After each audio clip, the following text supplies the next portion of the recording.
Hi everybody, we are live. I am just making adjustments. We're a couple minutes early, so figured I would just get on here. So just be patient with me. I'm gonna wiggle some things around, make some more space. Let's see here. Get myself up on my monitor. And then I can see the comments. All right, let's see here. This is Tuesday, April 19th. And we are going to be doing Stamp and Bingo. I feel like there's a shadow. Why is there a shadow? There's like a shadow. I don't know why.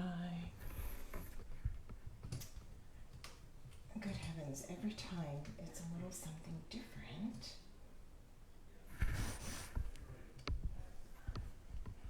All right, let's see here. If you are with me, just hang on. Be patient. Let me get some things set up.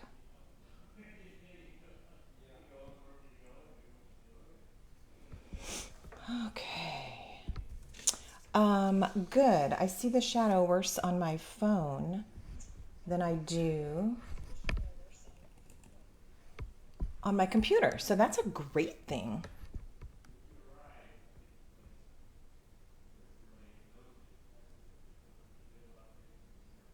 Okay, that is not too shabby. Hi, everybody.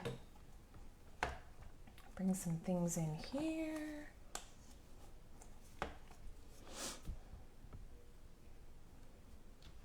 All right, as I mentioned, we are a couple minutes early.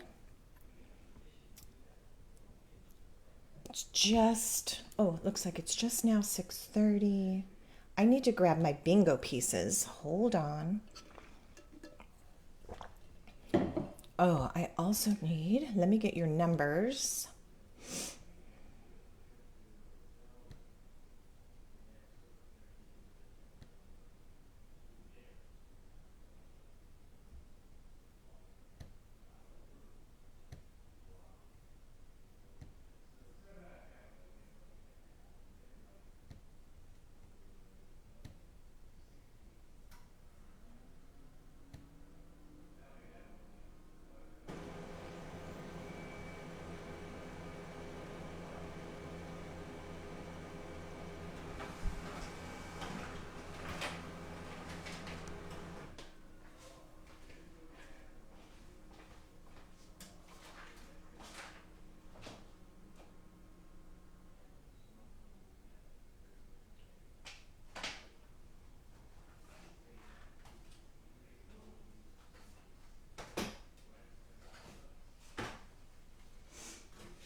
Hi, Cecilia.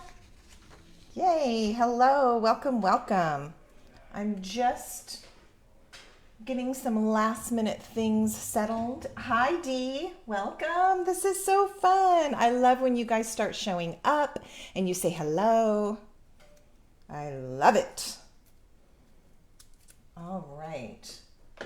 I signed on a couple minutes early, or started the live a couple minutes early, because the last two times there have been strange little glitches, technical difficulties, and today so far there's none. I'm taping something up that I need later, so sorry for reaching. Oh, there's Patsy. Hi, Patsy. How's everybody doing?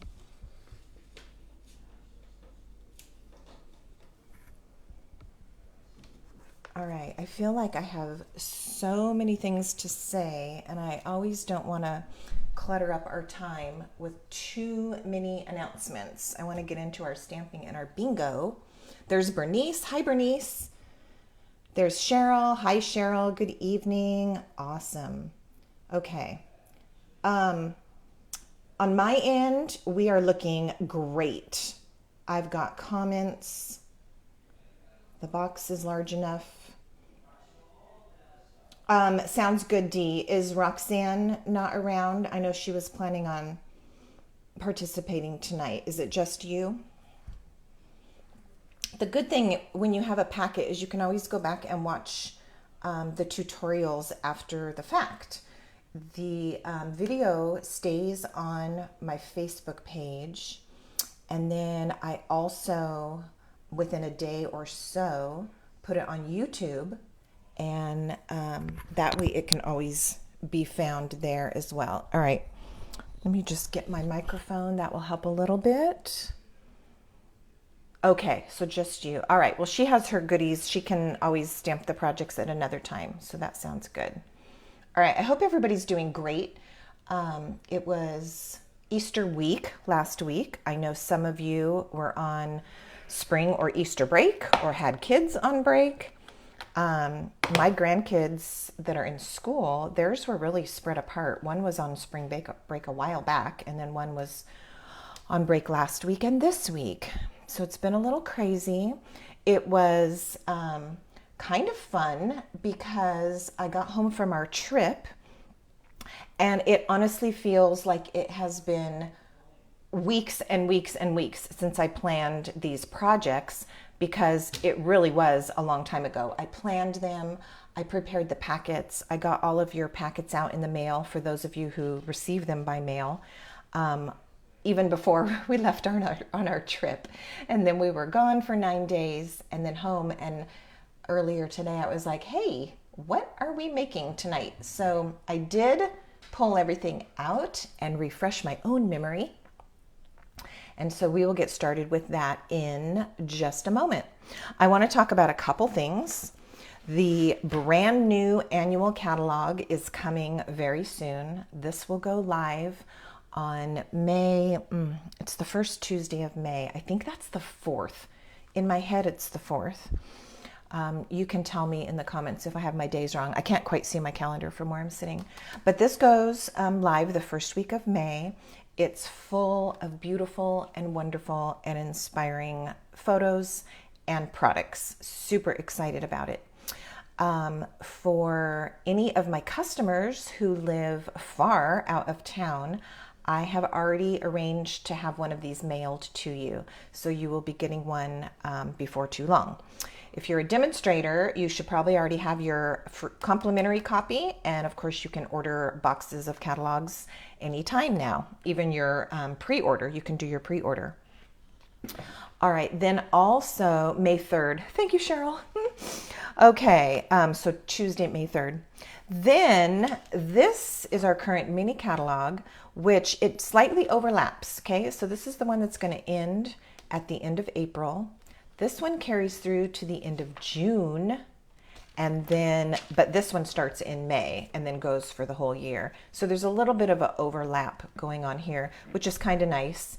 I've done quite a bit of projects with that Rainbow of Happiness bundle, and I'm so glad that we have through June for this, because I know people are still wanting to add that to their wish list and so forth. So those are some catalog things coming up.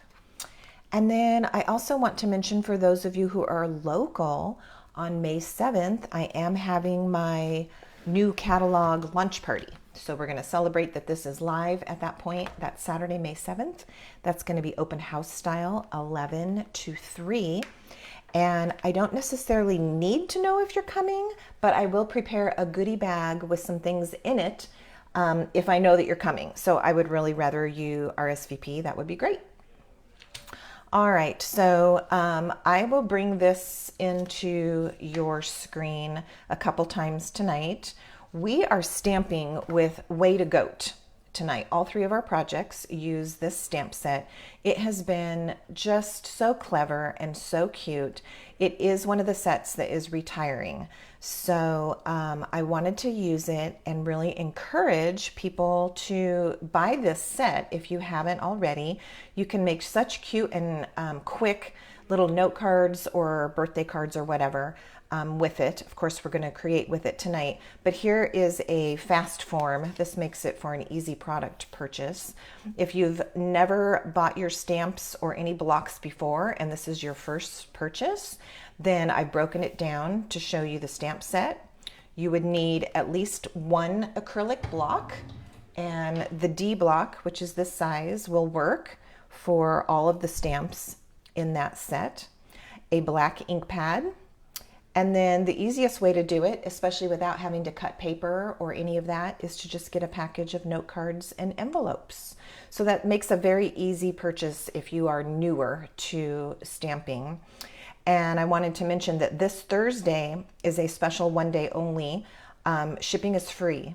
So if this is something that you want to do or any other order, demonstrators, it'll be a great day to place an order, then you get free shipping. If you are going to go to my website, stampwithjuliebaum.com, and you want to go to my store from there, you just click on Shop Now, and that'll take you right to my store. By the way, I am offering a free package of rhinestones with any $40 subtotal.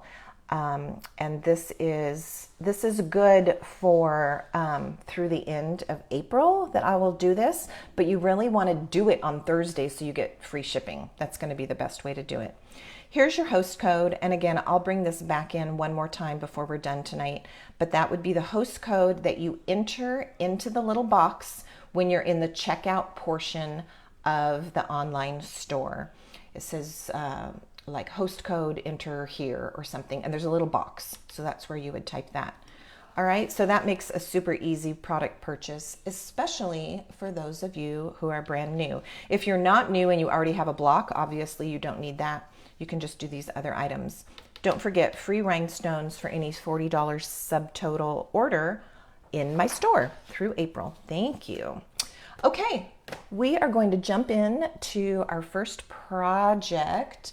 And so I'm going to have you pull out your little bag. The pieces look like this. You'll have a bunch of these little puzzle pieces. All right, so this is our first card. That's where we're going to start. Be careful, there are rhinestones in your bag, so you don't want those to go missing. All right, and if anybody else has joined in the last couple minutes and hasn't said hello in the comments, please go ahead and do that so that I know you're here.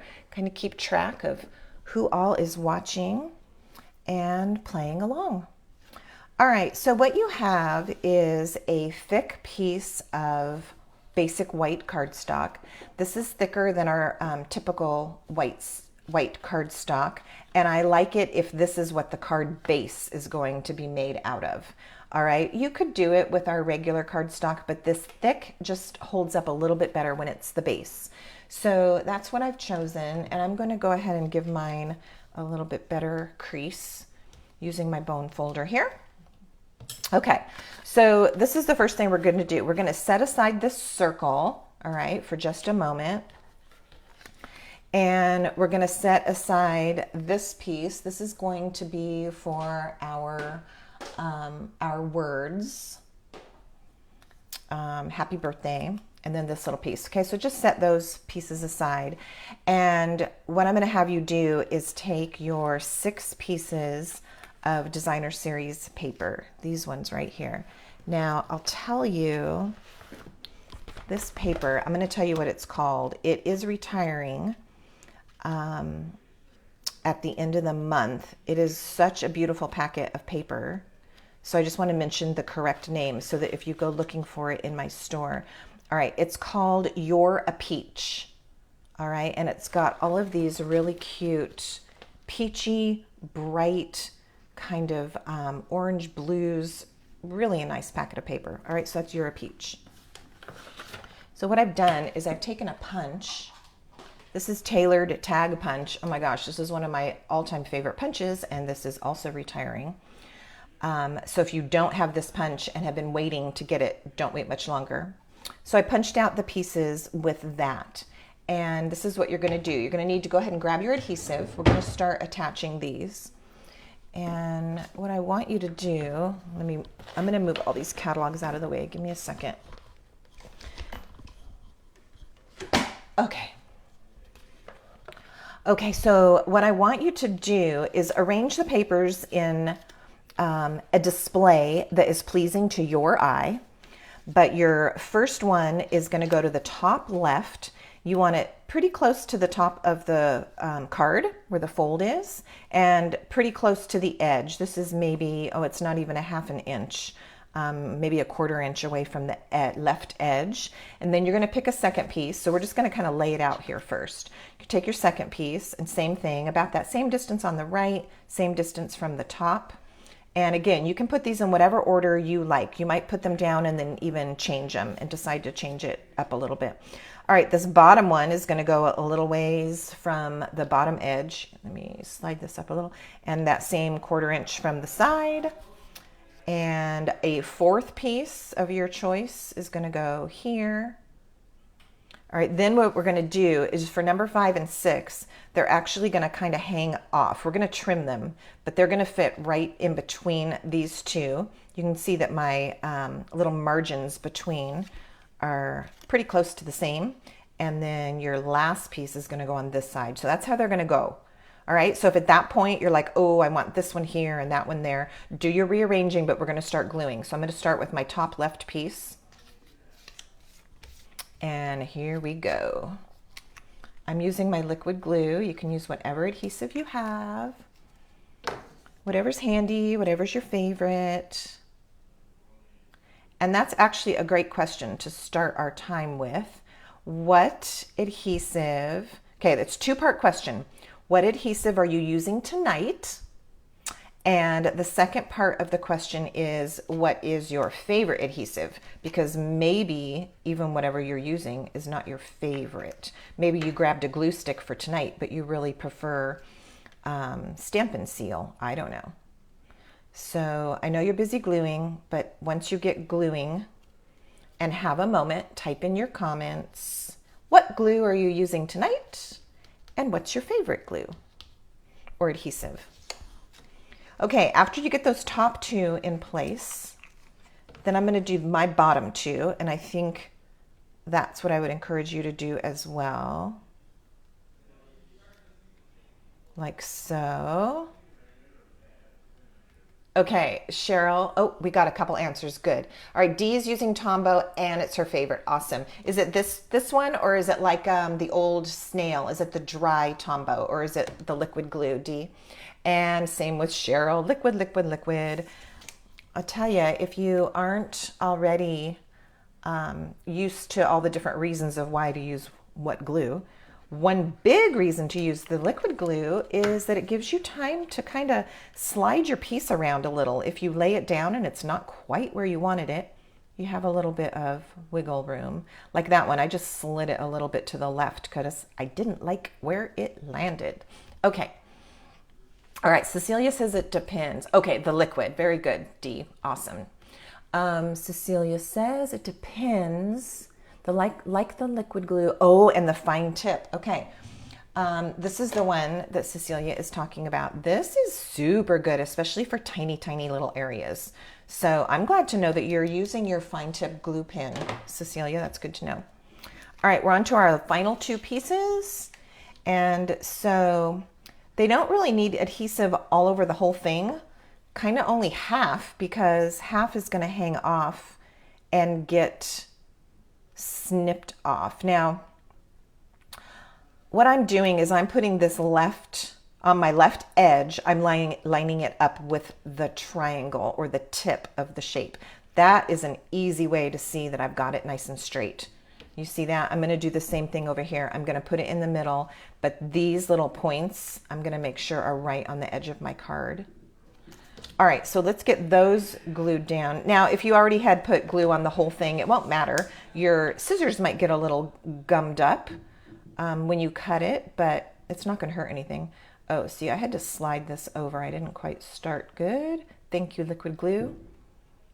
Okay, Bernice likes the liquid Tombow. It's your favorite? Okay, and that's what you're using today, right? Awesome. Fun. Okay. At Stamp Club this last week, we were talking about, okay, pause. I'm going to bring in my adhesive remover because I got a little bit of glue there and I don't like that it can be seen. So I'm just going to remove that. I may have to wait until this is drier and then really go at it. Let's see if I can get it. Oh, almost. All right, this is a handy little tool, girls. Okay.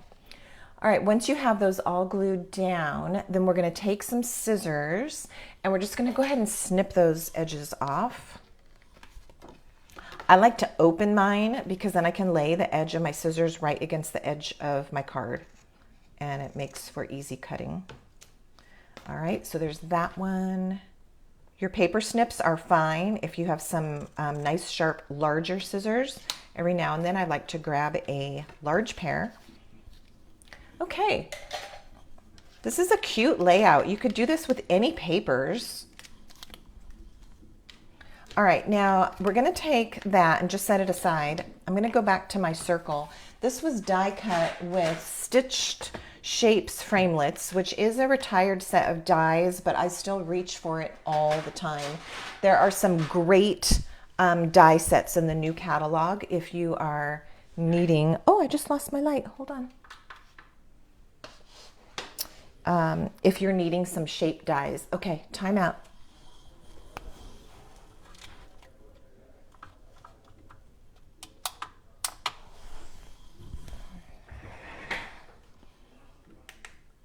And we're back. Oh, that was funny. I've never had that happen before. Well, that shows me that that light helps an awful lot. Okay, so as I was saying, there are some very nice new die sets that have a bunch of different shapes. So that's going to fill in the gap from some of these retired ones that took away a lot of really nice shapes. All right, so we have our goat here. And this goat is a little bit sassy, I think. I haven't stamped today. I went all day today and I haven't stamped. So I am going to stamp this on a scratch paper. Make sure that I have my stamping mojo. All right. He looks good, or she. Yeah, I think this one's kind of sassy. Cheryl, see, it was like a surprise, right? Some stamping on the inside. Okay, so I've got my goat somewhat centered on the circle. All right, and that's just done with our Memento black ink pad. And there's our little Miss Sassy goat. Let's just go ahead and do all of our stamping and then we'll color, all right? So then on this piece, I wanted to show you something new that we haven't done before. So I'm using this stamp that says, "Happy birthday, you old goat," which is adorable, but we only are gonna use the happy birthday words. So a great way to do that when you have a stamp that has words on it and you don't want all of the words is to just use a little Post-it. So I've got a mini Post-it here and I'm going to cover up the words that I do not want to use, like so. Then I'm gonna ink my stamp up. And then you just have to remember to get rid of this before you stamp it, all right? And I feel like this is really inky. I wonder if I re-inked my pads before my trip. Okay, so I'm gonna do that one more time. We're gonna take our little Post-it. I agree, Cecilia. I can see why that sassy goat is just your style. Okay, so you cover up the words that you don't want to use, ink your stamp, take your Post-it off because you don't want to get all that ink on your piece, and then stamp your words. Now, if you have a good black marker, like our Stampin' Right markers, you can also just color with the marker and put the ink on there, but Sometimes we don't have like a nice juicy black marker. Also, if this was photopolymer, that method does not work. The markers just don't work very good on the photopolymer. If you're in a pinch, you can get by and do that, but it really doesn't work as well as this little method that I just showed you. All right, so this piece is going to get trimmed down a little bit. Yours might be trimmed already in your packet. You're welcome. So I'm just going to use my scissors and trim this down so that it fits in our die cut. All right, so now we've got that piece. Let's see if it fits. This is where it's going to go. My ink is still a little bit wet, so I'm going to be super careful. This is where that's going to go. If you do need to trim it down a teeny bit more, go ahead and do that, and then let's attach it. All right, so I did that as well. I trimmed mine down just a bit more. All right, and then some adhesive on there.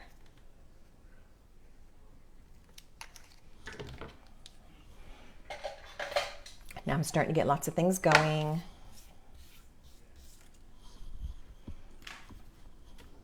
All right, let me tell you about some colors that we're using. This is Calypso Coral, and it is a great color to have in your collection.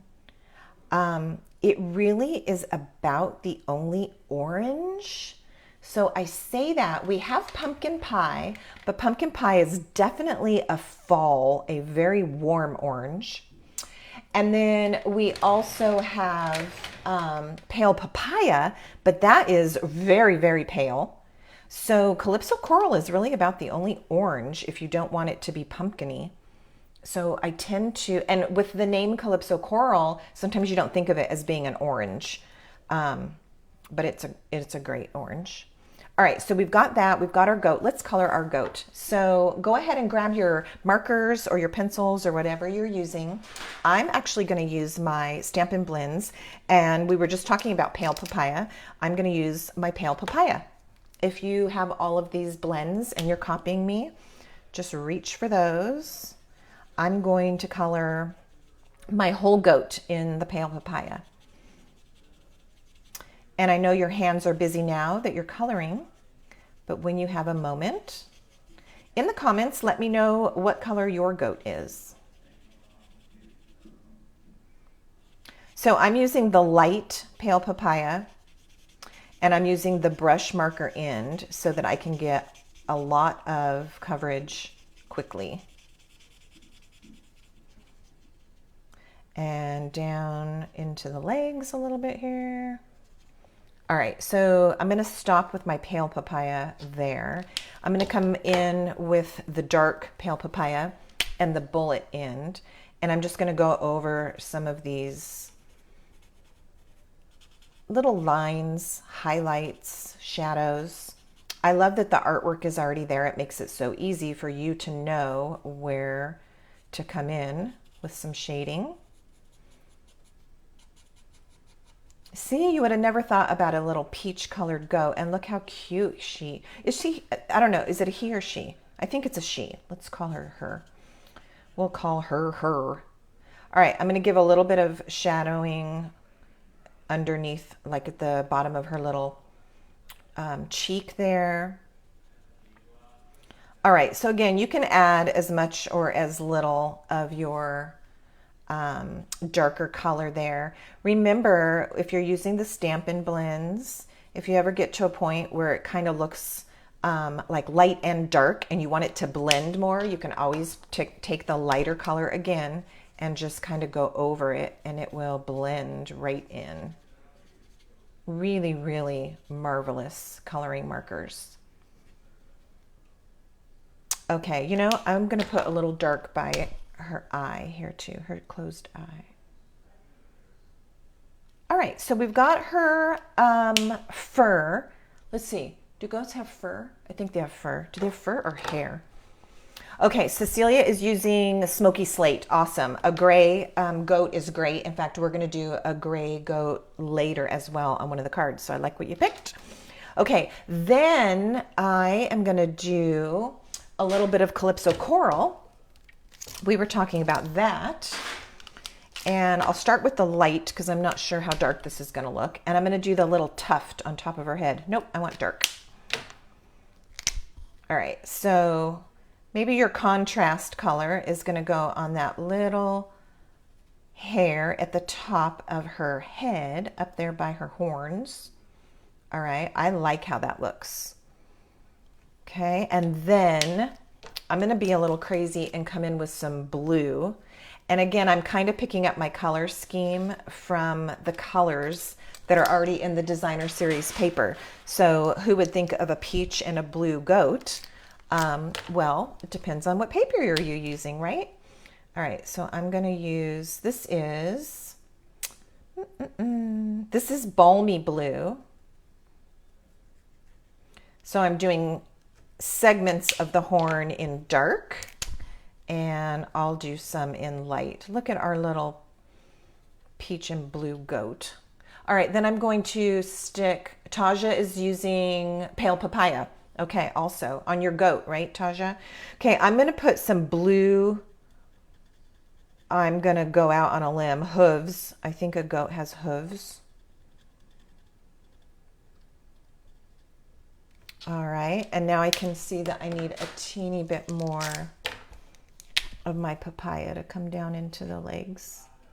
All right, so hopefully you are just about done coloring your goat. Our she-goat has a little bit of a beard here. She missed her waxing appointment, so don't forget to color her beard. And then it's up to you on your flower. I think I'm just going to use green. I have Granny Apple Green here. I'm going to do the whole thing in green. I'm just going to do the whole flower, the stem, and the little pieces that are kind of popping off. I'm going to do the whole thing green. So that part is up to you. Now, I'm also going to take my green, and this is optional. You can take a gray or a brown or a green, but I'm going to just put a little bit of green at the feet. It kind of grounds it a little bit so that she's not floating. If you just give it a little bit of ground, now she's standing on a little grassy patch. So that's kind of nice. You've got your markers or your pencils out anyway, just do it. Okay, D is using Espresso watercolor pencil. Nice. Colored lightly. Yes, that is beautiful.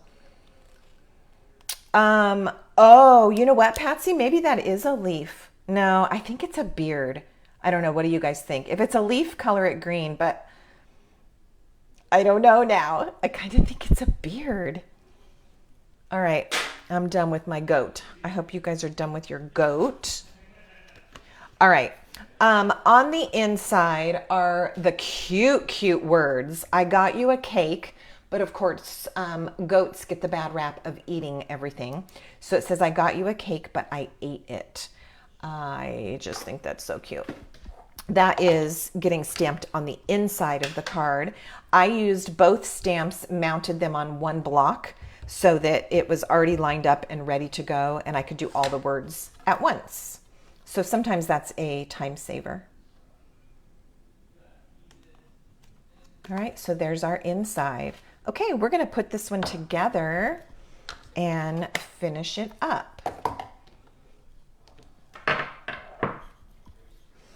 Okay, we are gonna take some adhesive, whichever one you're using tonight. This is gonna get mounted right there in the center. It covers up all that empty space there. So let's go ahead and do that. Okay, and if you're using multiple adhesives, this might be a good time to use your Stampin' Seal or your tear and tape. Otherwise, just continue as you have been. Okay, so we got that on there, and I'm kind of looking at my space between the circle and this side piece and this one. That will help determine if it's fairly centered. And then, I don't know, I feel like I'm worried about my fingers, so I'm going to turn this over and do my pressing on the back. It's a good thing to remember in case you have ink on you, or even sometimes just the oil from your skin, So instead of doing that all over the front and maybe smearing something or getting a mark on it, that's a good way to do it. All right, then we're going to take this little piece, and if you have dimensionals that you want to work with, you can certainly put this on with dimensionals. I'm going to go ahead and just put it on with, instead of my liquid glue, I'm going to use a couple pieces of tear and tape. And the only reason that I'm doing that is because it is going to kind of sit on this die cut a little bit. I just want to make sure it sticks down really good.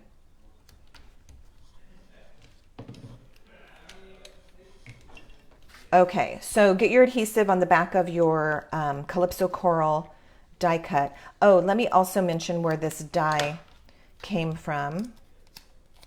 Okay, and this is going to go right about there. You can play with your spacing here and see where you want to put it. Mine's just kind of barely going over the circle. All right, like so. And then we're going to add our rhinestones. So you might have a combination of large and small. I'm not sure what all made it into the packets. I am going to use 3 rhinestones on this one. So I'm going to use one of them. There we go. Up here on my designer series paper. You put your rhinestones wherever you think that they're needed, okay? And I'm going to put one over here on my circle with my goat. And then I'm going to put the final one down here under happy birthday. Kind of like that. And there we have our card number 1. Oh my goodness, she's super cute. All right, I have an extra rhinestone here, so I'm going to set that aside. I'm not sure if I need that on our next card. Okay, but we are going to jump into our first bingo game. Okay, so I'm going to set this aside. And I'm going to clean my stamps really quickly. And you can kind of reset your space as well.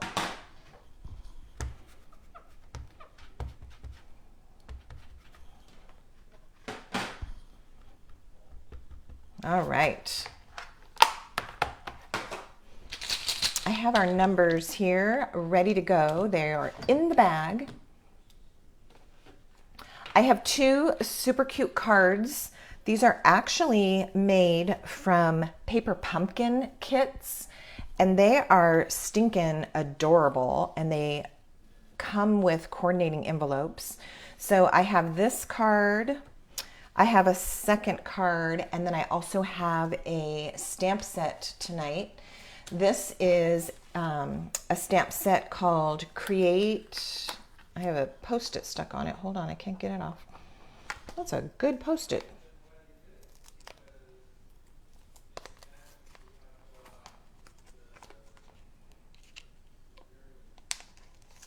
Okay, this one is called Create with Friends. It is a set that is retiring. It's been super popular with lots of stampers this last year. It is brand new. It is not used. All right, this is a brand new. So those are the 3 prizes tonight. And so when you win bingo, you can choose the elephant card, the, I don't know what this is. I think it's a ibex. Ooh, I'm going way out there. This might be an ibex. Or the stamp set, all right? So those are our 3 prizes that I'm giving away tonight. All right, here we go. Our first number for our first game is 12.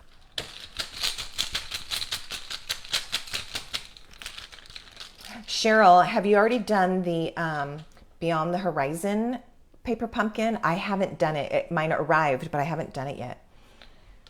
All right, the next number is 13. Cecilia already has a B. Oh, you know what? I don't think anybody new is playing tonight, but I will review what you're doing. If I pull a number and it's one of the numbers that you pre-selected and registered with, then you will type into the comments B. When a second number comes up that you also registered with, so like when you get your second number, you're going to have I. So you're spelling the name, you're spelling the word bingo. So this is all occurring in the comments box. So you can see Taja already has a B. Bernice has a B. Patsy has a B. Cecilia, oh, okay, a lot of you already have B. We are in the game. All right, and Cecilia, you've already started your Horizon kit. All right, and Cheryl hasn't. Yeah, I just haven't gotten to it, I guess being away. Okay, our next number is 5. Okay, I can move along pretty quickly here because I know we can't possibly have it spelled out yet. We don't have enough numbers. 24.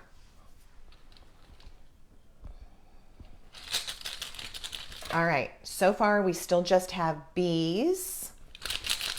Be sure and type BI if there's 2 of your numbers that have been pulled. 8 is the next number.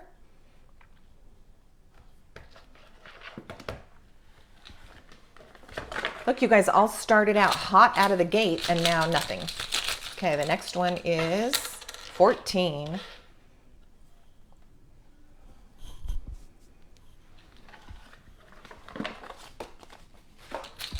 All right. Cheryl's in with a B. Last month and this month were kind of weird. I think it was with spring break and so forth. 22. A number of people couldn't play last time, but are back in tonight. Bernice, welcome back. And some people could not do it tonight because they're traveling this week after Easter. All right, D, that looks like you've got a B-I. Here we go. The next one is 6. So we'll see what happens in May if our numbers go back to normal. Last time and this time we're down a little bit. Be sure and tell your friends about it. I'm going to put out a YouTube announcement because I do have a number of subscribers and let people know that this is happening. Okay, our next one is 25. That's usually a popular number that you guys pick. Let's see what that does. All right, now we've got some BIs. BI. All right, our next one is 23. BIN. BI. All right, good, good, good. 19. I met a lady the other night. We were visiting with our neighbors and she had come over to their house as well. It was the first time I met her. And of course, stamping came up and I was telling her about my May 7th open house. Ooh, Cheryl, you have BING. All right, girls. She's headed towards the finish line here. And it was funny because she said, oh, I used to do that a long time ago with Stampin' Up. 18 is the next one.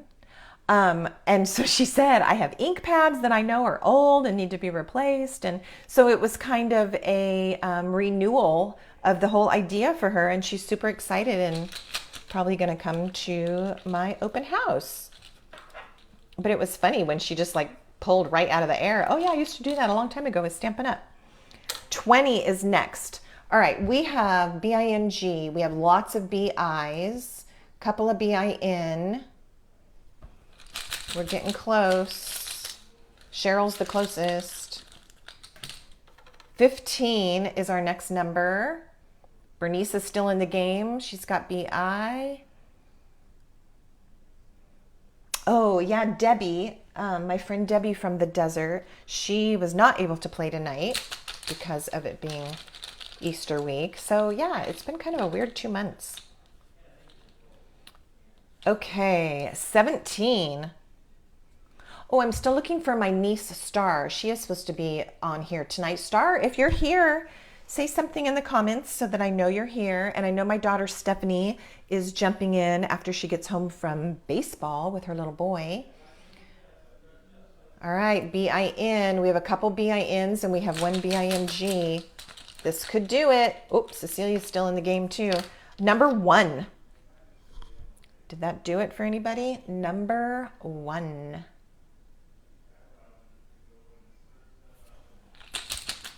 Dee, are you playing also with Roxanne's numbers? I'm just curious. Okay, next one is 16. Let's see if anybody gets bingo from that. Nope, we're kind of on a little stall here. Okay, next one. 10. I do have some backup prizes if we end up with our first winner of the first game and then someone chimes in with a second bingo. So don't worry about that. Okay, this is like hot and cold. 21. That's usually a popular number. Let's see. B-I-N, B-I-N, B-I-N-G. All right, we have a race to the finish. Okay, D, you're just playing with yours. All right, sounds good. B-I-N, B-I-N. Oh, okay, a lot of people had 21. Here we go, number 9. Number 9. The next one is 3. Number 3.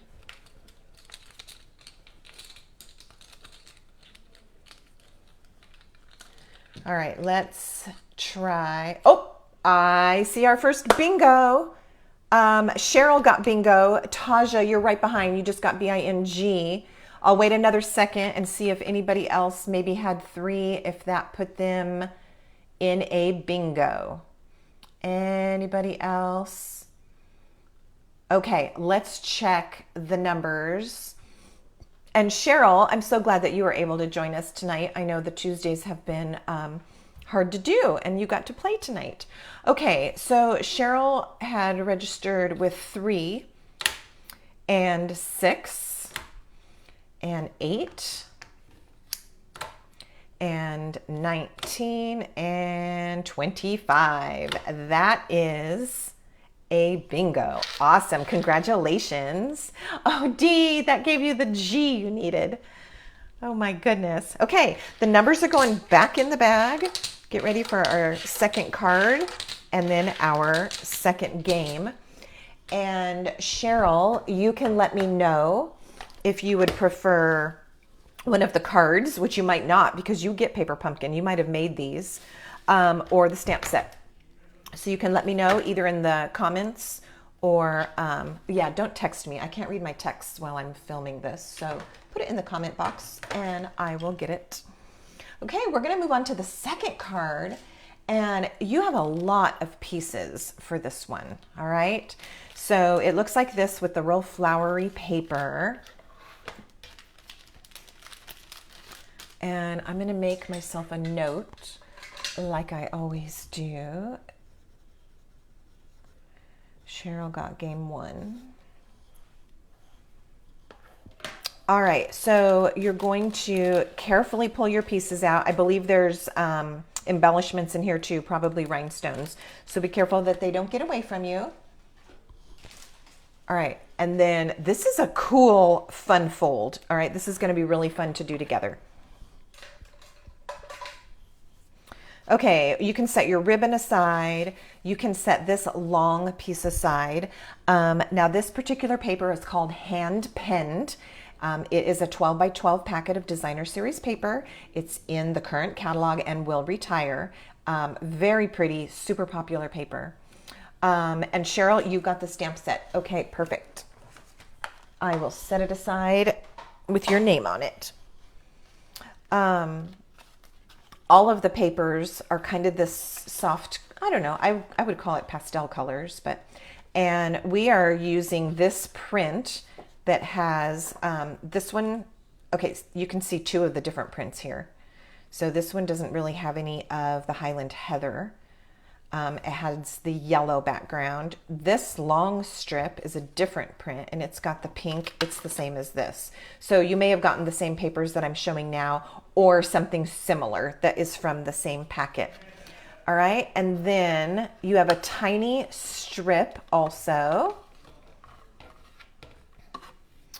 And you have a white piece that's going on the inside.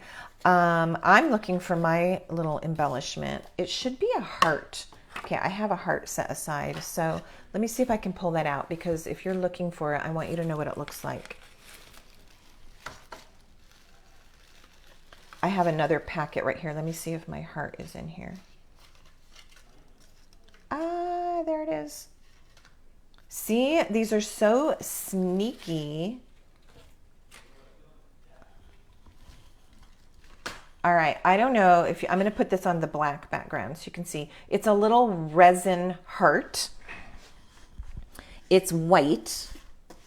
So where I said it was a rhinestone, it's actually a heart. So hopefully you have that.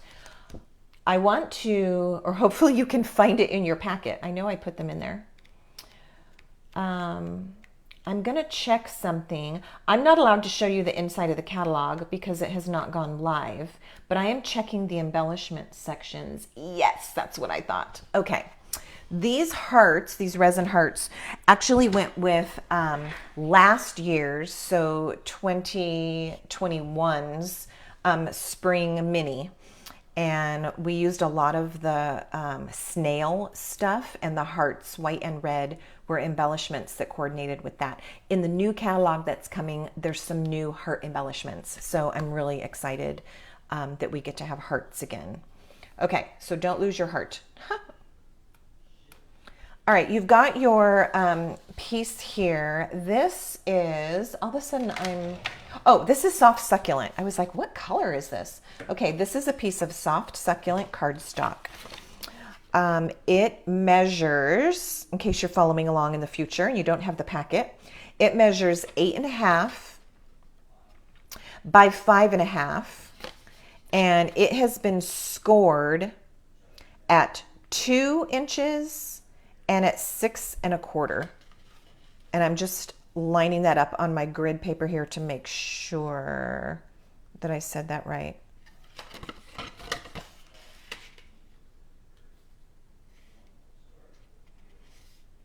That doesn't look right. Okay, I'm going to reserve the right to change my mind. This appears to be 2 1/8 and 6 3/8. All right, so I'm going to go with that because that looks more accurate on my little ruler here. What we're going to do is take this larger piece. Cheryl, maybe. I'm so glad you caught me. I'm so glad you said that. This might be mint macaron. Let me look at my ink pad that we're using. It is. Okay, let's just start over. All right, I totally stand corrected. This is mint macaron cardstock. And that's important because the green in the paper is mint macaron. Thank you so much. You just saved the day. We are going to attach this piece of designer paper to the front of the card, but you are only going to attach it so that it is glued to the top flap. This is going to swing open like that. It's not attached down here. Okay? So you're going to put your adhesive on your DSP or on your flap, whichever you prefer, but we're only gluing it to the top flap like so. All right, so let's get that going. I usually put my adhesive on here, but because I can see where we're going and I don't want to over glue, I'm actually putting my glue onto the cardstock. So I'm staying away from the top edge because I know that I need a border up there. I'm staying away from the side because I need a border there. The bottom is going to go all the way to the edge, so I can be a little bit more liberal at the bottom there, okay? And then I'm just going to open mine. I feel like I have more control if I open it. And lay that piece with the flowery print on top down on the flap. Okay, I bet you've never made this card before. Okay, D is confirming my measurements. So between Cheryl and D, they have saved this card. Mint macaron, and your scoring marks are at 2 1/8 and 6 3/8. Thank you, ladies. You're the best. All right, and then let's go ahead and put the inside in. It won't hurt to go ahead and do that. So that piece of white cardstock is just trimmed down so that it'll fit nicely in our center panel.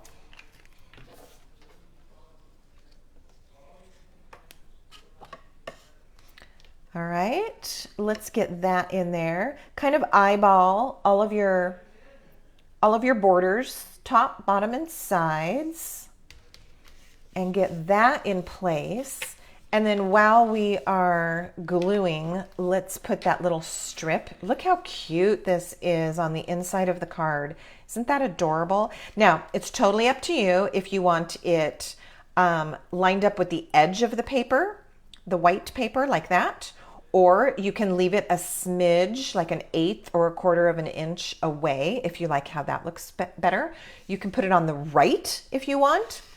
All right, it's up to you. But let's get that in place, and then we will move on to the next part of our card. Okay, I am going to leave a little space. So I'm going to leave, it's a generous 1/8 of an inch. It's not quite a 1/4, so I'm going to say it's a generous 1/8 of an inch away from my white edge. I love how that looks. You get the little peak of paper on the inside, and it coordinates with your top print. Okay, we're going to put that one just aside, and you're going to take this piece. This has also been a really popular set of dies, and this is sticking around. This is Color and Contour, and I'm going to see what the name, that was the name of the bundle. Let me see what just the name of the dies is. Scalloped Contours is the name of the dies, and it does appear in the new catalog. So there's no urgency except that you really need these dies at some point. All right. So now we're going to take this piece and we're going to go ahead and glue it down this way so that we get the complementary paper there. I kind of feel like I'm stamping slow. Are we doing okay? You guys doing all right? You're not getting bored? I don't want to work too fast, but all of a sudden it felt really slow. All right, so this is going to pretty much go right over the little dash parts of that die cut. So we kind of end up with just the scallop. All right, that's cute.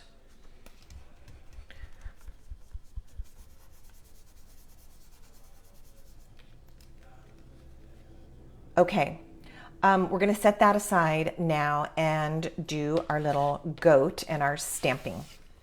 So on the circle, this is the, okay, we had a sassy goat the first time. This one is the shifty-eyed goat.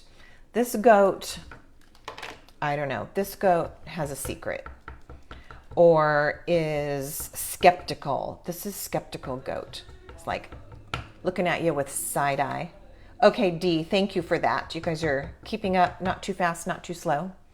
All right, so this gets stamped right in the middle of that circle.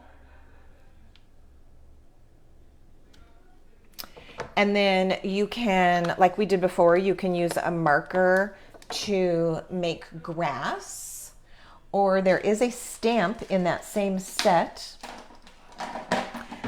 that makes it really easy to put some ground or grass underneath. So I'm going to grab that mint macaron ink pad. I wonder if I would have noticed at that time when I said that. I'm not sure. Thanks again, Cheryl.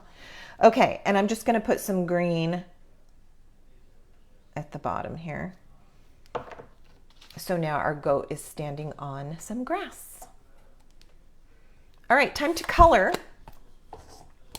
This time I'm going to color a blue goat. So I'm working off of the colors in the paper again. I'm starting with light balmy blue, and I'm going to go all over the goat's fur. Is that what we decided, that they have fur? Why does that not sound right? It's not hair.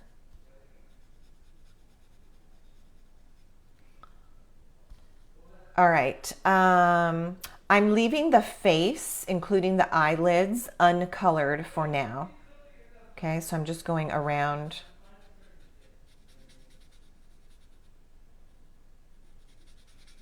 And again, I'm using light balmy blue to start with, and then I'm going to come in with the dark to do some shading.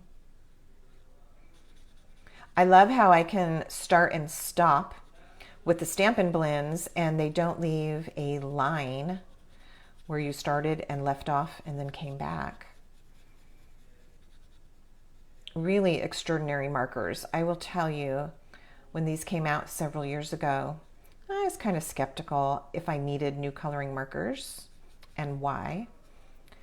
But I love them. I think I got back into coloring because of them.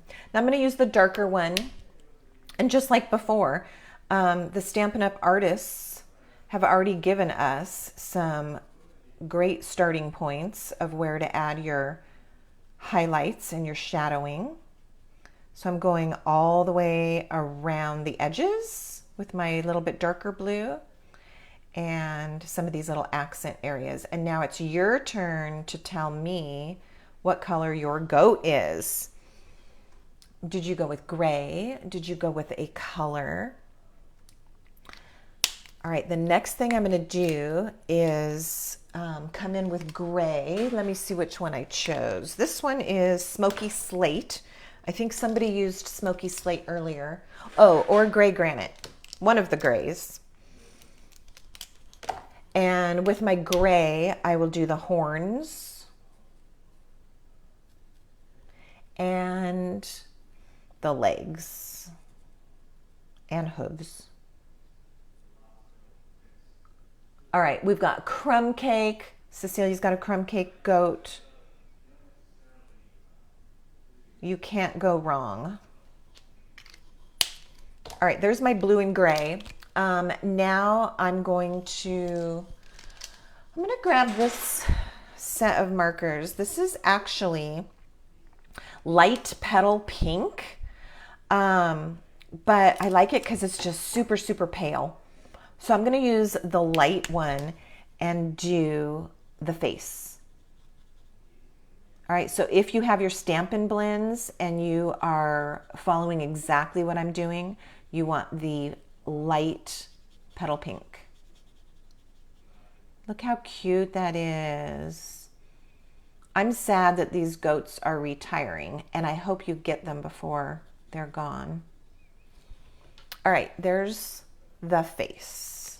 So our goat has been colored. Taja is using a blue also. So we've got a couple blue goats being colored. Okay, we've got some steps now to putting this together. So we have our colored piece here. We've got our glued piece here. Let's go ahead and get our final stamping done. This is being done with mint macaron also. And a stamp, it says, I love you. I have a feeling this is that set I've been using an awful lot. And I didn't pull the set, only the stamp. Something and heartfelt. Let's see if it's coming to me. All right, and I like the little heart that is looped into the script here. I don't feel like this is very straight, so we'll see what happens when I lift it. It's fine. All right, good enough. Maybe happy and heartfelt. Maybe that's what the set is called.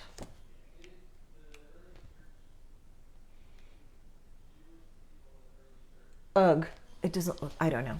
All right, if someone comes up with it, you can save the day for me one more time. All right, so planning early meant that some of these little details I may have forgotten along the way. All right, we're going to take this piece and your long piece of ribbon. All right, the ribbon might vary. I know that it coordinates with your cardstock no matter what.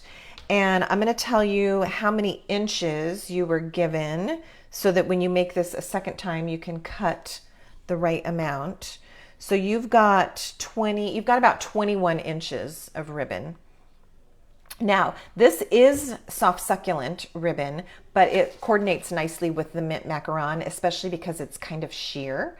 So you might have a different ribbon. Again, I just make sure that it coordinates with your card. One of the colors was a pool party sheer ribbon that also looks really good. So yours might be more of a blue than a green. So we're going to wrap this around this scalloped piece, and we are going to tie a bow. So I always laugh because at Stamp Club, I have a few of my gals that don't like to tie bows, and I end up tying them for them. So if that's you tonight, well, you are on your own, and you're going to have to tie your bow. If you really don't want to tie a bow, just tie a knot. It will be fine. All right, it is tricky. You got to hold the knot down. You got to get all your loops. Bows are not easy, so I'm not making light of that part.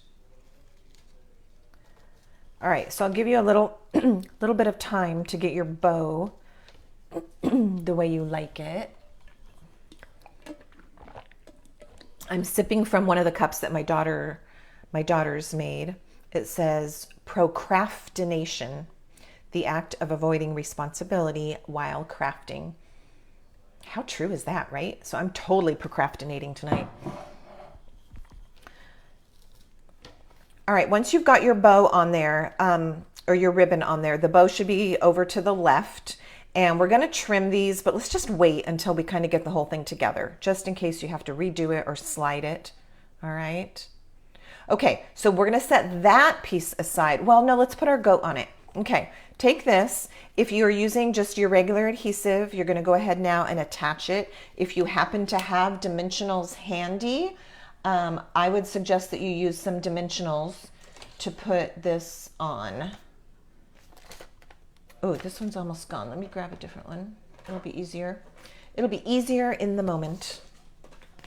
All right, so I am going to, now remember, it's gonna kind of straddle your ribbon like so. So I'm gonna put 2 near the top. Now, the dimensionals aren't absolutely necessary, but if you have them, and I know most of you do, let's use those. If you don't have them, that should go on your very next order.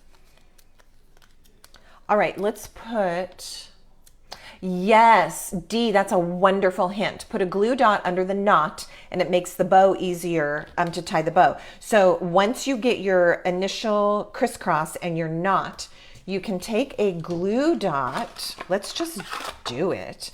You can take a glue dot. I'm just using my take your pick tool, and you can stick it under the first part where you knotted it, and then it will kind of hold it in place while you do your loops. It's a great trick, and even right now, it will kind of hold your bow into place. So if you want to do that, wonderful trick. Dee, you get extra credit for sharing that. I love it. If I could send you a star and a brownie and a cookie right now, I would send you treats. All right, so we're gonna put our goat onto our piece like so. All right, and then this is a good time to finish up your bow and get your tails snipped. Now that you can see how it's all coming together. All right, this was kind of wild. This tail right here is kind of wild, that's okay. All right, the next thing we're gonna do is use this long piece, okay? So I'll show you how we're gonna do this. We're going to close the card, and this is going to be a belly band that wraps around. Now, I'm gonna use the pink side so that it contrasts with the paper. You can use whichever side that you like best. It might depend on the paper that I included in your packet. And you're just gonna wrap it around. I'm not gonna do any scoring.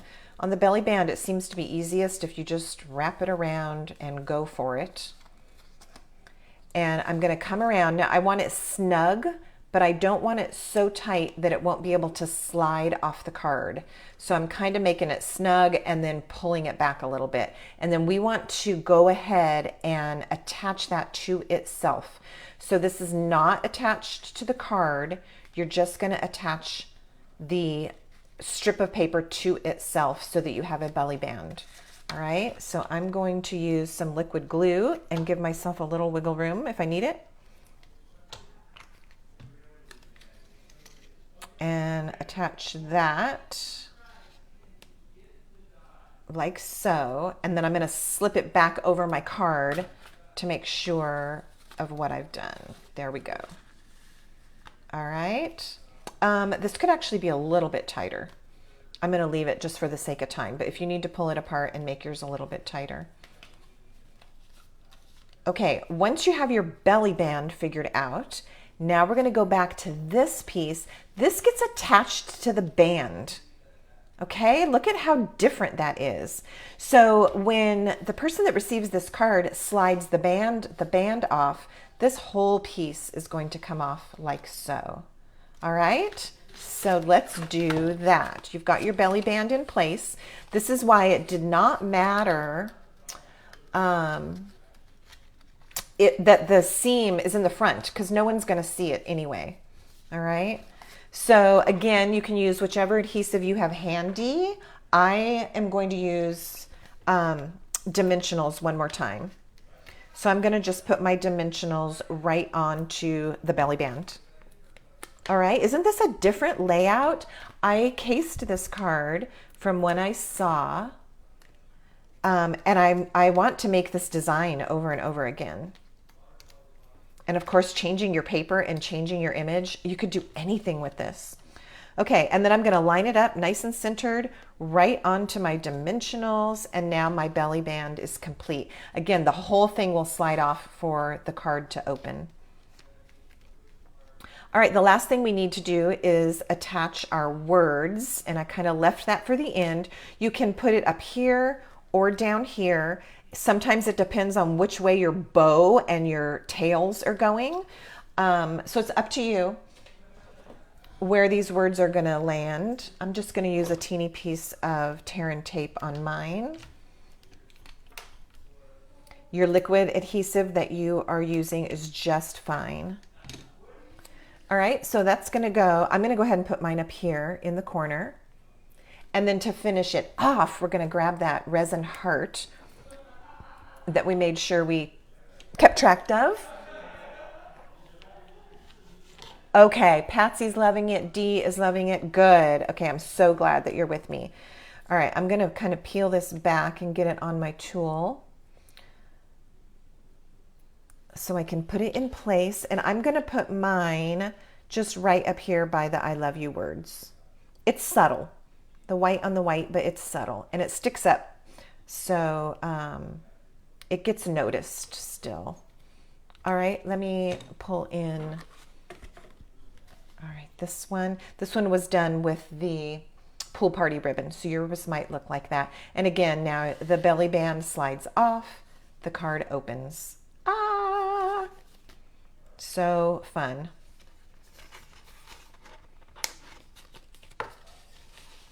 All right, there we have card number 2. I will set those aside and pull out our bingo numbers. Okay, everybody, good luck. Clear off my space here. Are you a tidy stamper or a messy stamper? I feel like I always need my space tidied up in between. It gets a little crazy, but then I like to tidy up in between.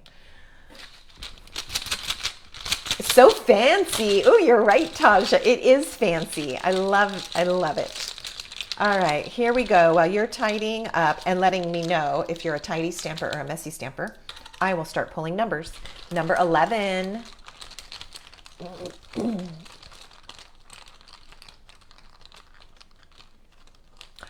Dee, I'm the same way. I don't think I would have originally considered, but the goat goes with the flowers. I don't know. It just looks cute. Yeah, I'm as surprised as you and happy with it. All right, 14 is next. Dee's a messy stamper. You're a great stamper, but it's fun to know that you're messy. So you kind of get it all out and go all directions. All right, here we go. Number 12. Let's see if we get any letters going. We're doing great on time. I do try to keep track of that. Some of my East Coast girls are not playing tonight. All right, no B's yet. Oh, there we go. Okay, Cecilia's got a B. All right, the next number is 18.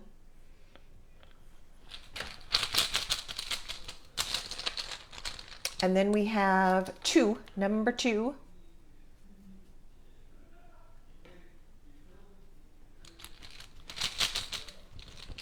I will tell you, if you have not already seen the new in colors, they are beautiful. Now, I'm looking, some of you are demonstrators, so you have seen them. Bernice, I bet you've seen them by now, though. They've been on social media. I bet everybody's seen them. I love them. I like the Parakeet Party. It's a great green. Your girl cave. I love it. It exploded. 21 is next. All right, we've got a BI. We've got some Bs. Love the blue. Yes. Tahitian Tide, that one. Yeah, it's like a beautiful turquoise. Number 19 is next. I held Tahitian Tide up today next to Tempting Turquoise, which was a retired color. And it's not exactly the same, but it's close. We needed a good turquoise. All right, we've got some Bs. We've got some BI. Here comes the next one, 24.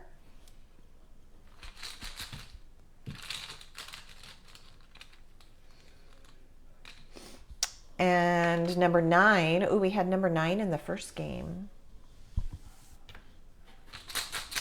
All right, BI, B. BIN. There's a B. Okay, here we go. Number 1.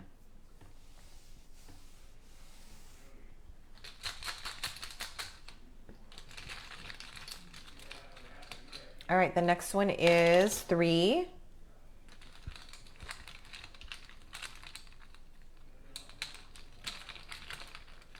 And that is followed by 4. 3 and 4.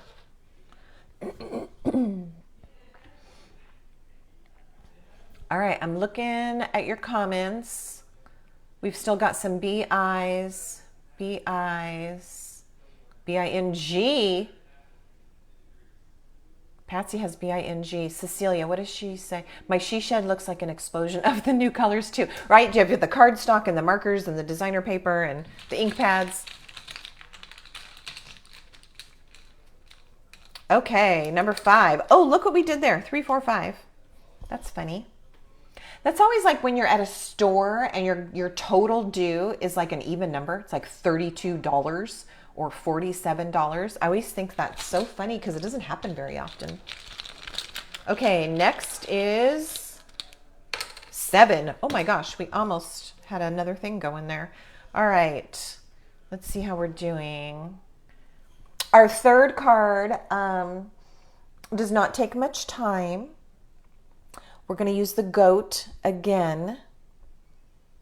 The Way to Goat stamp set. All right, BIN, BI. How about number 22?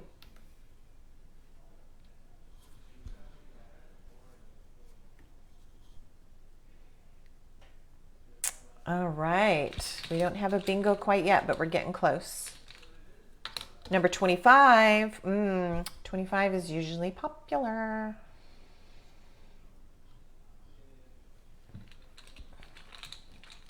Cecilia says she has ING. Do you also have the B, Cecilia? B. Okay, here we go. Cheryl's got BIN. She's in it for the win tonight. 20. Taja. Ooh, Taja's got BING.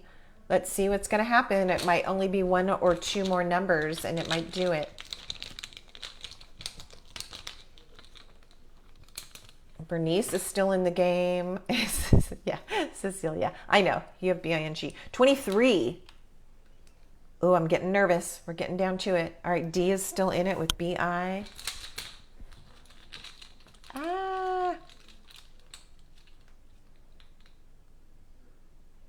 Number 13 is next. Do we have it? Does that push anybody over? Let's see here. Gosh, what a relief to not have any technical difficulties tonight. My goodness. It made it so nice. Taja has oh, Taja! Bingo! You got it. Okay, I'm going to wait just a minute and see if anybody else got it with a 13 in second place. Taja is our winner. Okay, congrats, Taja. Let's check numbers. All right, Taja registered with 3, 7, 13, 21, and 25. There it is. All right, that's a legit bingo. Good job. Congratulations. Awesome. Okay, I'm seeing Cheryl say Patsy. Did Patsy get it too? Oh, Patsy got it too. Okay, let me go back. Thank you. Patsy has bingo. And then Taja. Is that what I see? Okay, I have cards for both of you. Okay, Patsy and Taja. I'm going to make a note to myself. I have cards for both of you. Okay, not a problem at all. Congratulations, Patsy and Taja. I will put some lovely card samples into the mail for both of you. Awesome. Okay, way to go. And thank you, Cheryl. Okay, I'm going to slide those out of the way. And we're on our final card. So you have one more packet. And this is done with Bumblebee cardstock. Now we have 5 colors that are going away. Most of you already know that. I am sad to see them go. I have really loved these colors, especially probably Bumblebee, but I'll tell you, Misty Moonlight, Magenta Madness, all of them, the whole collection was great. Okay, so we're gonna pull our pieces aside here. You have a piece that's got lots of colors on it in this kind of a rainbow print or so. That's from that celebration paper that was full of the rainbows. I will tell you, I loved that paper. It's almost gone. I probably had 3 or 4 packets of it, and it's almost gone. All right, so this is what we're gonna do. We're going to set our pieces aside. Let's stamp in color first, and then we will start assembling. I need to go back and tell you one thing. On this card, let's see, on our very first card, I put it on the, I put it out of reach because it was in my way. On this card, this little Calypso Coral is this die from Tasteful Labels. Okay, that's where we got that. I wanted you to know that, and I forgot to tell you. And then on the card we're doing right now, this is not a die cut. We're actually going to do our own little label, banner end, okay? But this piece is a die cut, and it is also from Tasteful Labels. I was shocked that this set of dies is retiring. Absolutely shocked, because it's been well loved and it hasn't been around that long. So again, some of the stuff that's coming is taking its place, so you don't have to be too sad, but I'm shocked and I'm really glad that I have this. I will continue to use these dies. All right, goat number 3 in our little goat journey tonight is this little dancing goat. I think she's dancing. She could just be doing like a little happy jig. I don't know. Either way, any way you look at it, she's dancing. Okay. This is going on that die cut piece. And then we're going to color this goat. Now on my sample, I did not put any anything at her feet. Oh, that's kind of high. I'm going to flip it over. I don't know, might be able to see it. I have a different one that's already done in case it doesn't end up so good. All right, this needs to be lower. Let's see if I do better on the second try. That one's better. Okay, so we're gonna go with that. Don't you love that paper has two sides? All right, so we've got that and we're gonna color it. Then we're also gonna stamp on this piece. You're the goat, which means greatest of all time.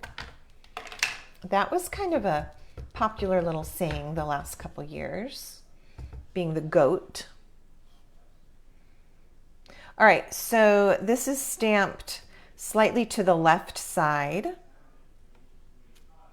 so that we have space to put our little banner. I'm going to show you two ways. I think with all of you, me too, Dee, stitched so sweetly. Oh, that one was hard to see that that's going away. Yes.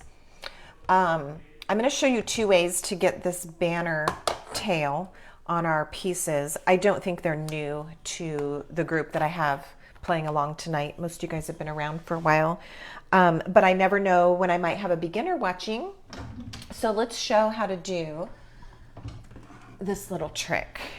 All right, one way to do a banner end is to use your scissors.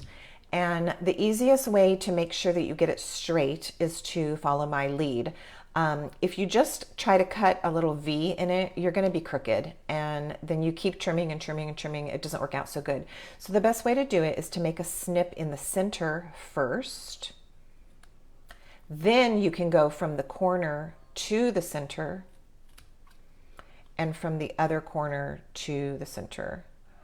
And even if it's not perfect, it will be much better than if you had gone to try to just make a V. Not too shabby. All right, that's a great way to do it, and all you need is your pair of scissors. So that's going to be your go-to most of the time. Now, if you have this banner punch, which I'm not going to take the time to look and see. This could already be retired. I've had this for a long time, or it could be in there right now. It is kind of another way to get that banner end. You're going to stick your piece of cardstock or paper in, and you can see it pop through the little window here. And then I'm just going to take a bite out, and that also gives you a perfect banner. Let's do it again. Let me put it so I can see what I'm doing, and then I'll do it again. I was trying to not angle it. All right, there we go. So you've got two different methods. You can use a banner type punch, or you can use your scissors. All right, I am going to do some attaching now here. All right, so this piece is going to go onto your green piece, which now that I cut it twice, it's kind of short. I'm gonna get another one. I have a backup.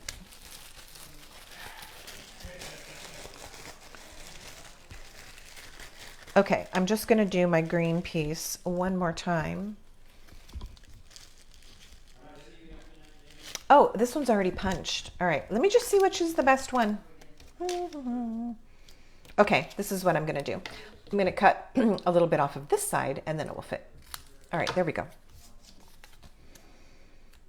Great, okay, that's gonna work. So let's go ahead and use your glue and attach. Oh, I just bumped the camera, sorry. It looked like I had a little earthquake here, didn't it? Ooh, I can't believe I said that. It seems to always jinx it when we haven't had one in a while and then you say it. Ooh. Okay, so you're gonna put your stamped words, that piece, onto your green banner. Now that is all set. And we're gonna color our goat. I'm gonna show you how I'm doing mine. I am using gray this time. This is gray granite, but smoky slate would be great as well. So I'm using the lighter of the two, and I'm gonna do all of the fur.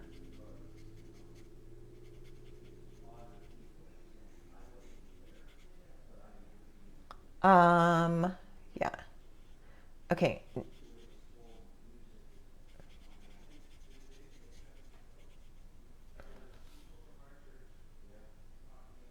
Oh, that's helpful, Dee. Thank you for putting that in the comments. Yes, the Banners Pick a Punch will do the same thing that I just did. And it's actually a more narrow punch. So you can probably even line it up a little bit better. All right, I'm gonna color my goat's legs all the way down to like right where the hooves start. And then I'm gonna stop because I'm going to color the hooves a different color. All right, so I'm using gray granite, the light, and the brush tip to just get all of my main area coloring done. Then I will take the darker one, as you've seen me do tonight, and just go over some of these areas. And maybe under here a little bit. Okay, just wherever you think it needs it.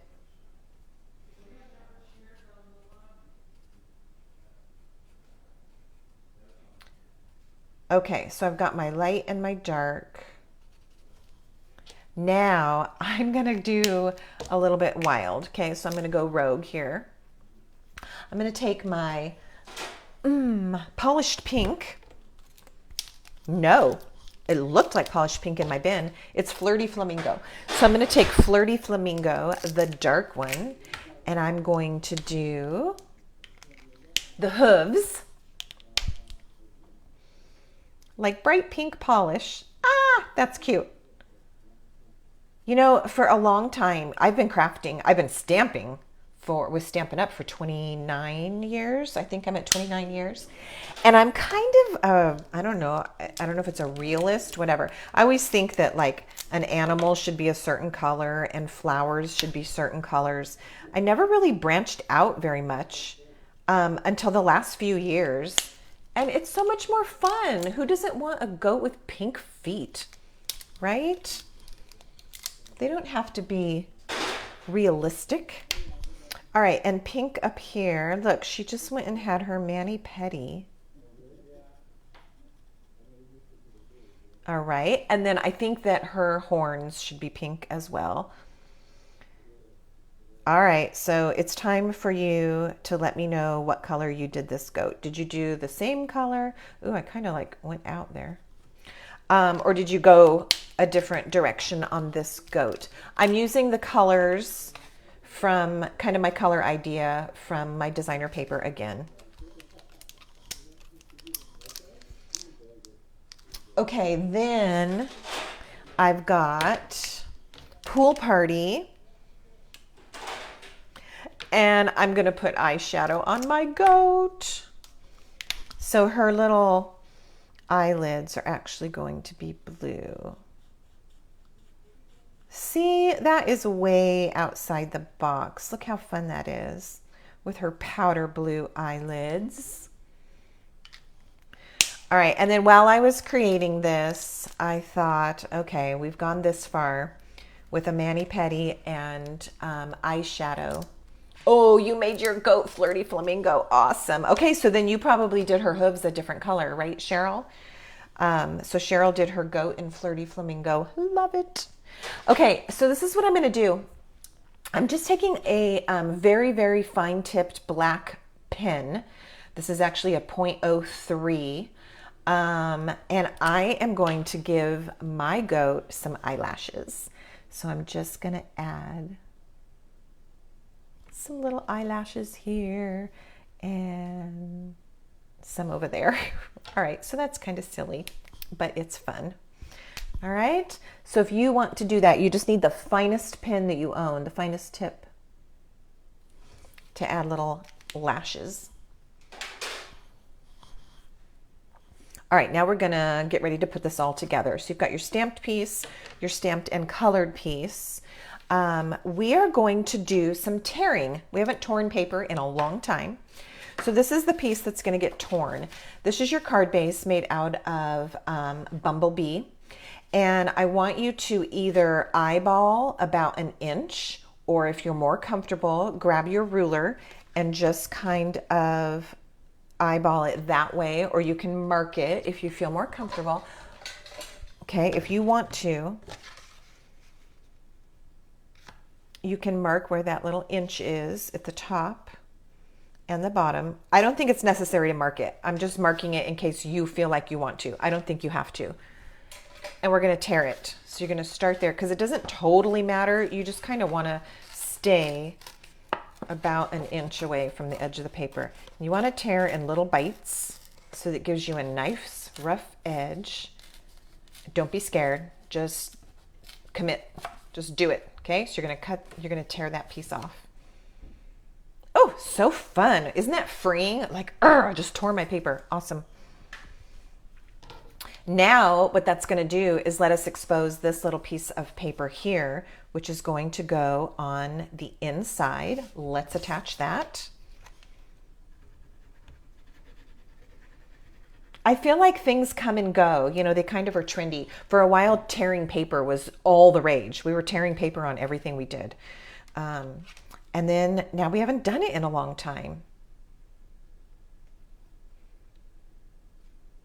Okay, so I just kind of left it a little bit away from the edge, and my top and bottom margins are about the same. There's something on my cardstock. I'm going to see if it's erasable or if I'm stuck with it. Most of it came up. I don't know what that was. All right, so you've got your strip there. Now you can see how when this is folded, it looks cute and it kind of accentuates your torn edge. All right, let's also go ahead and put this piece on. This is going right here.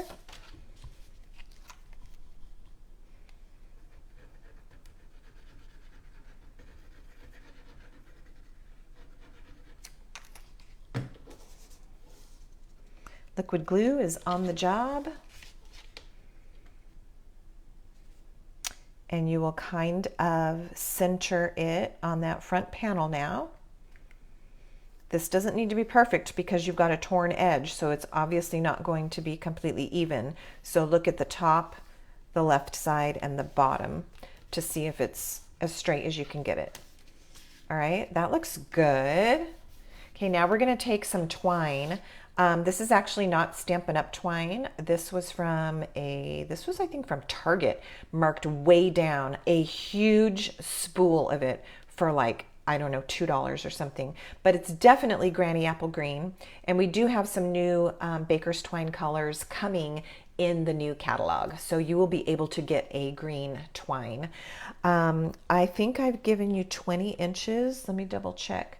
15. Yeah, I've given you 20 inches of twine, or if you are working at home and need to cut a piece, and we're just going to wrap it all the way around the card. We've done that twice tonight. I don't usually wrap a ribbon all the way around. I usually do a trick to cut down on how much I use, but this is a good way to go tonight, especially with twine. Twine is really inexpensive, especially this twine that I got on sale. Okay, so you're going to wrap your twine all the way around the front panel of the card, and we are once again going to tie a bow. It's going to go off to the left here a little bit, okay? So about like that is where you're going to want it. Before you finish or do any gluing, I'll show you. This is going to go like right about there. So I actually want my bow up a little higher. Okay, we're going to end up with this here. I'll just show you where we're headed, and this down here. All right, so now that you know that, you can go ahead. If you want to do the glue dot trick, you can stick a glue dot under here to hold that. That would be handy. If you are using reverse tweezers, I don't think I can reach. Okay, these are mine, and I don't like them. They're not very tight. Some of the gals in my stamp club bought new reverse tweezers from Amazon, and they're really good. But here's the trick. You can hold your knot with your reverse tweezers and then tie the rest of your bow. So that's another trick. You know, there's lots of tips and tricks. You just have to find what works for you. All right, so I've got my bow. and I'll cut the tails. Bernice, oh, you have your tearing edge tool. You know what? I do too. I know I have it. It's tucked away, probably with some other old tools that I don't use all the time, but I do too. All right, so if you don't know about this, the tearing edge tool that Bernice is talking about was the length of a ruler, maybe even longer. It might have been 16 inches long. Metal, like a, okay, picture this, like this, but a full size width and about 16 inches long, and one whole edge was cut. So the actual edge of the metal was cut in a torn look. So you would lay this onto your paper and you would pull your paper or your cardstock and it would make a beautiful torn edge. That's what she's talking about, and it's a cool tool. That was a long time ago, girls. Patsy, you still have yours? Yeah, super sharp. Yes, definitely. Okay, I'm going to put my go on with dimensionals. You can attach it however you like. Let's get it in place and we'll add our words.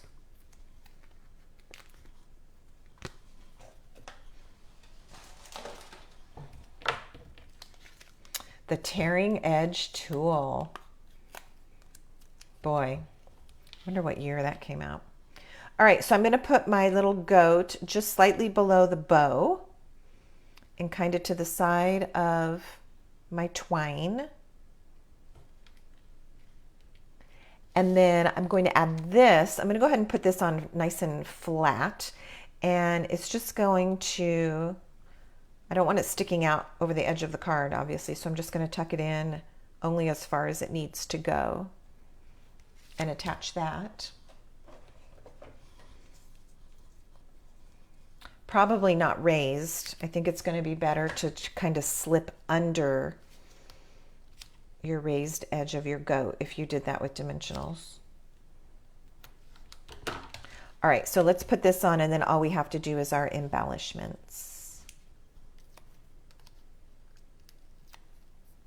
Cecilia says she had one too. I didn't know that your stamping adventure went that far back, Cecilia.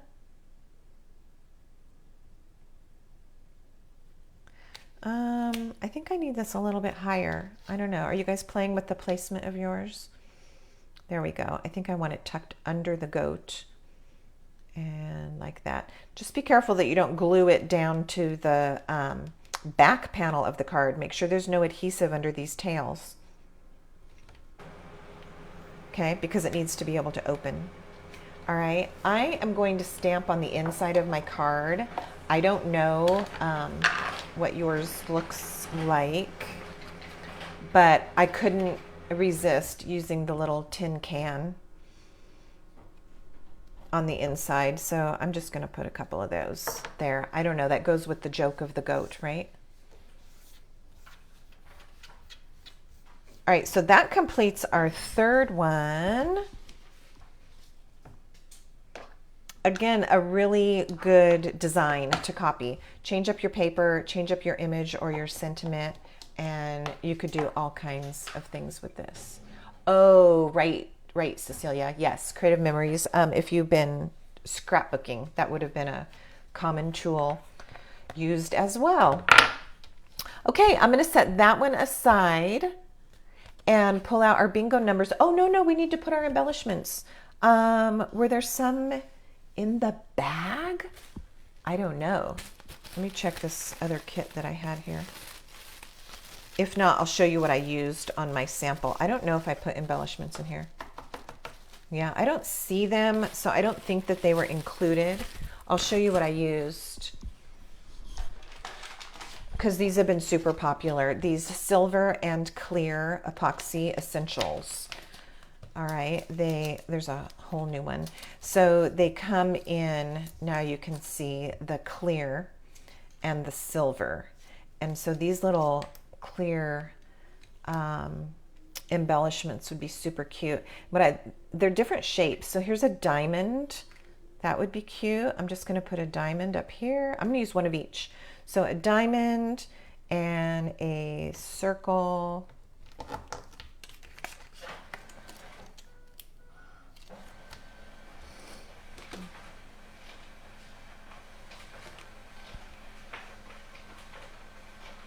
can't even see which side it is because it's clear. A diamond, a circle, and then the third shape is the little teardrop. Oh, Dee says hers had embellishments. Okay, hallelujah. I could not remember, and because they weren't in my envelope, I was wondering if I didn't include them. There's a little teardrop shape, so you may have gotten one of each shape, like I'm using right now. And I'm going to put the teardrop, I don't know, it could go on the white part or over here. I think I just like it on the designer paper. All right, so then you can just add your embellishments wherever you think that they look the best. All right, and those are the clear, silver and clear epoxy essentials.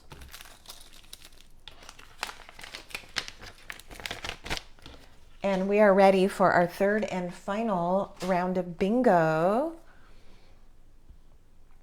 Okay, yes, okay, you are all agreeing that you have embellishments. Okay, yay me. I couldn't remember.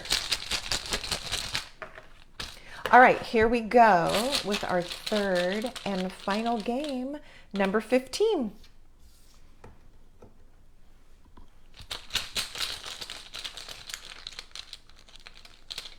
And 22.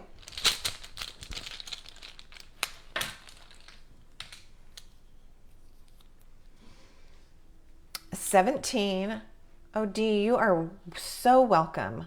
I'm glad you guys, I'm glad you enjoyed the cards, Dee. Thank you. And if you have this set and you haven't stamped with it for a while, now it makes you want to get it out again, right? Okay, we've got some B's, some BI. Here's number 24. And then number 5. All right, let's see how we're doing with those. I'm going to clean my goats.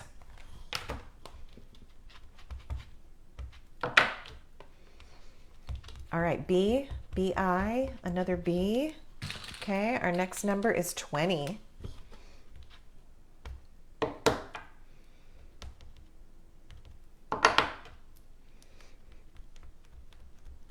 All right.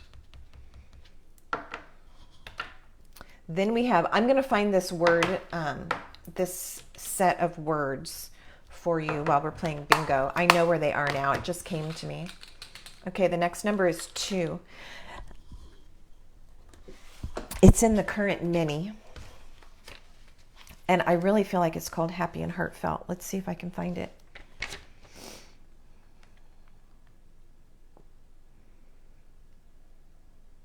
It is. Okay, it's on page 51 in your mini. I've used it a lot since January. I like the words in it, the greetings. I like the script. I like that a couple of them have the little heart, like Happy Mom Day, that's a heart. The one we used tonight, I Love You, has the heart. Super cute. This did not carry over to the new annual catalog. So if you like that set of words, it's a set, it's only $24 and there's lots of greetings in there. Make sure you get it before the end of June. The next number is 8.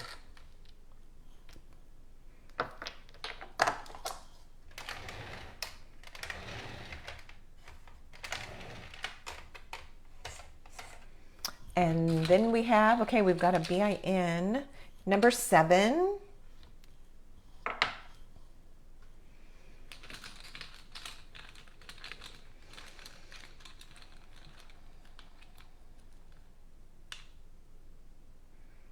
And number 1.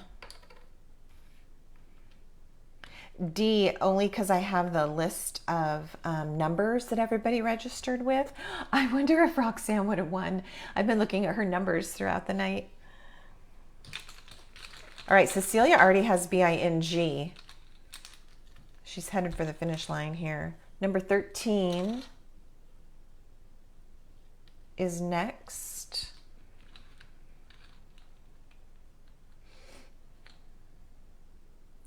And then 18. All right, and I made notes. Cheryl won game 1. Patsy and Taja Game 2. Bernice has BIN. Patsy, Taja, okay, lots of letters. All right, now we have number 12.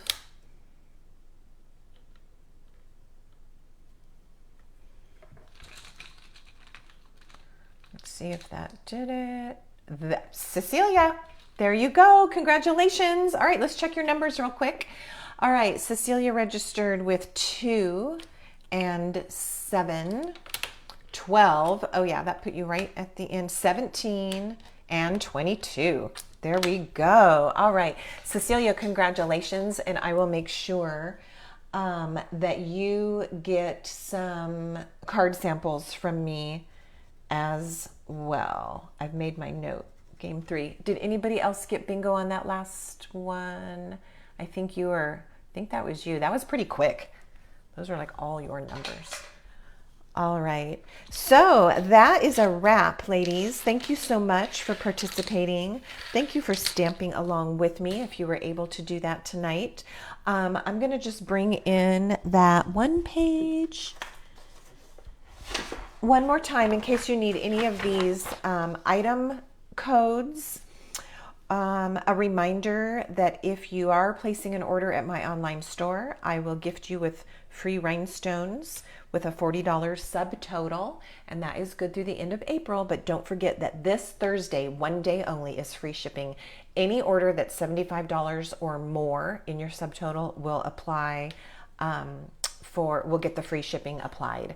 So it's a good time to place a nice size order and get free shipping.